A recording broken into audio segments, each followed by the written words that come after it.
Hi everyone. तो आज हम लोग स्टार्ट कर रहे हैं प्रियम्बल का एमसीक्यू सीरीज को।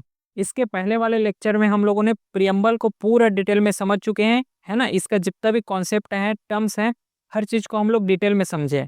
इसके बाद अब जो पारी है वो है एमसीक्यू सीरीज का। ठीक है, चलो एमसीक्यू सीरीज लगाने से पहले ये व्हाट्सअप नंबर है, कोई भी डाउट रहता है तो इसमें मैसेज कर सकते हो। और ये टेलीग्राम चैनल है, इसमें पूरा पीडीएफ जो है डल जाएगा। तो चलिए फिर बिना टाइम वेस्ट किए पहले क्वेश्चन को सॉल्व करते हैं।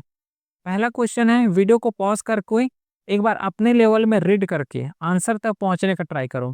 ठीक है, पहला जो क्वेश्चन है, consider the following statement regarding the preamble of Indian constitution. पहला जो स्टेटमेंट क्या बोल रहे हैं, it is based on objective revolution move by doctor B R Ambedkar in the constituent assembly. It was adopted on 26 January 1950 along with enforcement of Constitution. फिर the word socialist, secular and integrity were added by 42nd Constitutional Amendment Act 1976. बताओ इसमें से कौन सा सही है और कौन सा गलत है। एक बार वीडियो पॉज करके अपने लेवल में ट्राई करो। तो देखो, पहला जो स्टेटमेंट है, it was based on objective revolution move by doctor B R Ambedkar, ये स्टेटमेंट गलत है। कैसे? जो ऑब्जेक्टिव रिवॉल्यूशन को मूव किया था वो जवाहरलाल नेहरू थे। ठीक है, इसको पूरा डिटेल में समझ चुके हैं तो ज़्यादा यहाँ पे हम लोग डिस्कशन इसके ऊपर नहीं करेंगे। ठीक है, सेकंड जो स्टेटमेंट है कि इट वॉज एडॉप्टेड, कौन? प्रियम्बल एडॉप्टेड ऑन जनवरी 26 1950, ये यहीं पे गलत हो जाता है। इसको एडॉप्ट किए गए थे कब? 26 नवंबर 1949 को। ठीक है, ये इनफोर्स में लाए गए थे 26 जनवरी 1950, लेकिन एडॉप्ट कब किए गए थे? 26 नवंबर 1949 को। क्लियर? थर्ड स्टेटमेंट जो है, the word socialist, secular, integrity were added by 42nd amendment 1976, तो ये स्टेटमेंट जो है बिल्कुल सही है। इसका मतलब जो ऑप्शन सी है यहाँ पे राइट ऑप्शन हो जाएगा। क्लियर है क्या? समझ आया? चलो नेक्स्ट क्वेश्चन देखो, ये रहा next question. The phrase we the people of India in the preamble signifies, ये क्या डिनोट करता है, ये चीज यहाँ पे अपने को बताना है। The supremacy of the parliament over constitution, the ultimate authority of people in making and adopting the constitution, the absolute sovereignty of the president of India, the collective responsibility of the government towards the citizens. कौन सा सही होगा इसके लिए? जो best यहाँ पे रहने वाला है वो रहने वाले हैं B option, the ultimate authority of the people in making a adoption of constitution.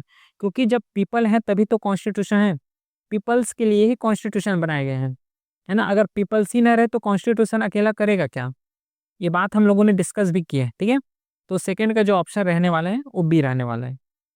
Next question देखो, थर्ड को, the term sovereign in the preamble means, क्या है इसका मतलब? क्योंकि ऐसे टर्म बेस्ड क्वेश्चन पूछ लेते हैं सीएपीएफ में। क्या है इसका मीनिंग बताओ तो। It is a independent in its internal external affairs, India can cede its territory और acquire new territory, India is a member of Commonwealth of nation and recognise the British crown as its head.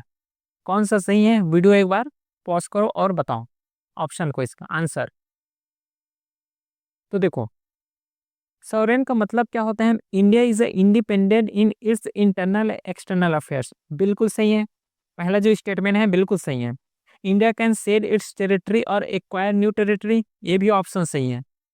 India is a member of Commonwealth of nation and recognise the British crown and its head. तो बताओ, तो यहाँ पे देखोगे जो third statement को, India member है commonwealth का, नो डाउट ये बिल्कुल सही है। मतलब जो इंडिया जो है कॉमनवेल्थ नेशन का मेंबर है, लेकिन जो यहाँ पे बोला गया recognise the British crown as its head, नहीं। हम क्या पढ़ रहे हैं? सॉवरेन। सॉवरेन का मतलब क्या होता है? यहाँ पे लिखा हुआ है इंटरनल और एक्सटर्नल अफेयर से इंडिपेंडेंट होना। तो जो इंडिया है ये एक इंडिपेंडेंट स्टेट है, इंडिपेंडेंट कंट्री है, तो इसके ऊपर कोई डोमिनेट नहीं करता। मतलब ये जो थर्ड ऑप्शन है यहाँ पे क्लियरली इलिमिनेट हो गया। इसका मतलब 1 और 2 जो यहाँ पे राइट आंसर हो जाएगा। ठीक है, कॉमनवेल्थ का जो है नेशन का क्या है, कंट्री का पार्ट है इंडिया, लेकिन इसके ऊपर कोई डोमिनेशन नहीं है। मतलब India is a not a crown its head. चलो नेक्स्ट देखो, fourth question, consider the following statement regarding the term socialist. Socialist के रेस्पेक्ट से अपने को ये पढ़ना है। It was added by 44th constitutional amendment act 1978। India socialism follow mix economy model with both public and private sector. The concept of socialism in India was influenced by both Marxism and Gandhism. बताओ कौन सा सही है कौन सा गलत।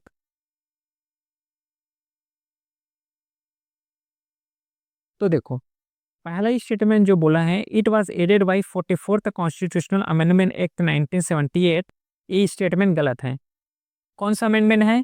42nd constitutional amendment act 1976, यहाँ से इसको लाए गए हैं। ठीक है, जो ऐड किए गए हैं वो 42nd कॉन्स्टिट्यूशनल अमेंडमेंट एक्ट से ऐड किए हैं। फिर आता है Indian socialism follow a mix economy model with both public and private, ये स्टेटमेंट बिल्कुल सही है। The concept of socialism in India was influence by both Marxism and Gandhism, ये स्टेटमेंट भी सही है।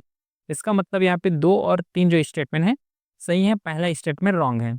समझ आ गया। अब यहाँ पे मैं गांधीज्म, मार्क्सिज्म, सोशलिज्म इसको नहीं बताने वाला यहाँ पे, ठीक है, क्योंकि इसको ऑलरेडी हम लोग प्रियम्बल टॉपिक में, प्रियम्बल चैप्टर में कंप्लीट डिटेल में समझ चुके हैं, है ना। फिर क्वेश्चन 5 को देखो, with reference to secularism in India consider करना फॉलोइंग स्टेटमेंट। सेकुलरिज्म से टॉपिक है। The term secular were added to preamble by 42nd constitutional amendment act 1976। India secularism follow the principle of strict separation of religion and state like the USA. The state can intervene in religious practice if they violate fundamental right. बताओ, pause करो video और try करो।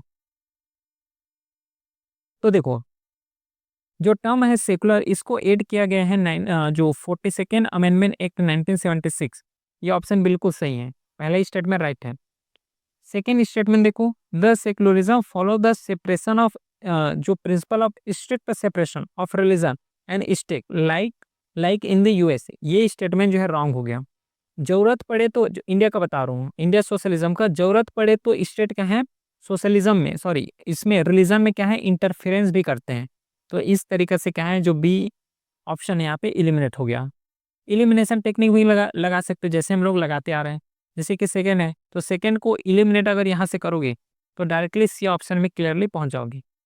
मतलब the state can intervene in religious practice if they violate the fundamental right, बिल्कुल सही है। इसका मतलब 1 और 3 जो ऑप्शन है यहाँ पे राइट ऑप्शन हो जाएगा। अगला नेक्स्ट देखो, तो 6 है, what is the significance of the word democratic in the preamble. मतलब क्या है डेमोक्रेटिक का? It is India has a presidential form of government. The government is accountable to the people through periodic election. The president of India is directly elected by the people. India follow strict separation of power between executive and legislature. बताओ इसमें से क्या right answer होने वाला है, कौन सा सही होगा यहाँ पे? इसमें ऑप्शन जो बी है ये राइट आंसर हो जाएगा। The government is accountable to the people through periodic election, जो 5 साल में इलेक्शन होता है उसके तरीके से। अगला 7th question, which of the following is a fundamental feature of the Republic nature of state. बताओ, यहाँ पे क्लियरली जो रिपब्लिक है इसका मीनिंग बताना है। The president is elected indirectly for fix tenure. The president is a supreme authority in the country. India recognise the British monarch as a symbolic head of the state. India follow unitary system of government. तो इसमें option कौन सा होने वाला है? इसमें option जो है बी होने वाला है। ठीक है, 6 का ऑप्शन क्या होने वाला है? 6 का ऑप्शन यहाँ पे ए होने वाला है। The president is elected indirectly for fixed term. ठीक है, बी यहाँ पे गलत है, ए ऑप्शन यहाँ पे राइट हो जाएगा। चलो अगला क्वेश्चन देखो, तो 8th क्वेश्चन ये रहा, the preamble इंश्राइन the idea of justice. इसका मतलब क्या होता है जस्टिस? हाँ, यहाँ पे देखो कि which of the following form है जस्टिस का। भाई जब पहले ही जब क्लास लिया था इसमें क्लियरली बताया था कि जैसे जस्टिस है, सोशलिस्ट है, तो इसका फॉर्म कौन कौन से है, यहाँ बेस्ड भी यहाँ से क्वेश्चन पूछ लेते हैं। देखो यहाँ पे क्वेश्चन बन ही रहा है, देखो तो समझो कि सोशल जस्टिस है, इकोनॉमिक जस्टिस है, पॉलिटिकल जस्टिस है। तो इसमें से जब पढ़े होंगे, जब हम लोग पढ़े हैं पूरा किसको, प्रियम्बल को, तो इसमें से 1 2 3 राइट आंसर हो जाएगा, क्योंकि वहाँ पे पढ़े हैं सोशल जस्टिस भी है, इकोनॉमिक जस्टिस भी है और साथ में पॉलिटिकल जस्टिस भी है। Next 9 question, which of the following idea in the preamble is borrowed from the French revolution. 9 question,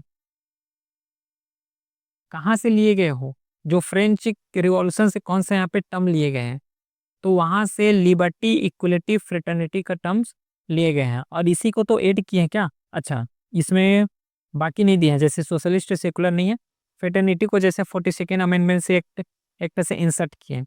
लेकिन जो फ्रेंच रिवॉल्यूशन है वहां से इंडिया इंस्पायर हुआ है, लिबर्टी, इक्वलिटी और फ्रेटर्निटी। ठीक है, क्लियर। नेक्स्ट 10वां question, consider the following statement regarding the basic structural doctrine. It was established in Keshwananda Bharati case 1973.